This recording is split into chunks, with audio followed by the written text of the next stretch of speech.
In un mese e mezzo la curva ha avuto un crollo verticale. Dal picco di 401 posti letto nelle terapie intensive di pazienti positivi del 31 dicembre si è passati a 91 di questa mattina. Lo vedete nella curva, vedete il punto di partenza zero, va su, ormai abbiamo raggiunto quasi la fine, diciamo, abbiamo raggiunto il punto zero. Ad oggi in media ogni 1000 persone 3 sono positive. Dobbiamo però continuare ad impegnarci per venirne fuori, continua Zaia. Non useremo a vita la mascherina.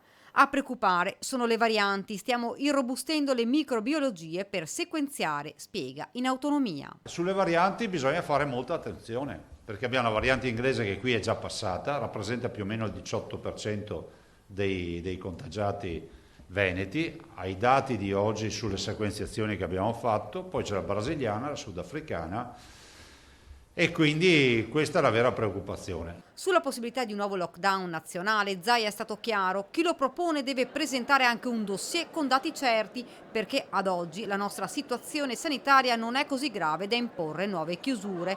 Altro tema, le scuole che continueranno ad essere monitorate. Dalla prossima settimana screening a tappeto negli istituti, non solo. Noi adesso vogliamo entrare nelle scuole come abbiamo da progetto, fatto in tempi non sospetti, per fare dei plessi scolastici a tappeto in modo tale da misurare la circolazione del virus.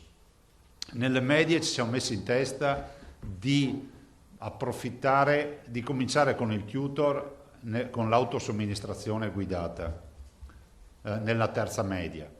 E poi c'è tutta la partita dei vaccini che la Regione sta valutando di acquistare, incontro su questo con Arcuri. Si è già sentito ieri sera con il dottor Flor, il dottor Flor ha richiesto i numeri dei lotti dei vaccini, perché è evidente, questo penso sia, come si può dire, corretto riconoscerlo, che qualora ci fosse confermata tutta la fornitura per 27 milioni di dosi, divise in due blocchi, 12 milioni e 15 milioni, rispetto a due intermediari diversi, differenti, distinti, una regione, un paese non può girarsi dall'altra parte.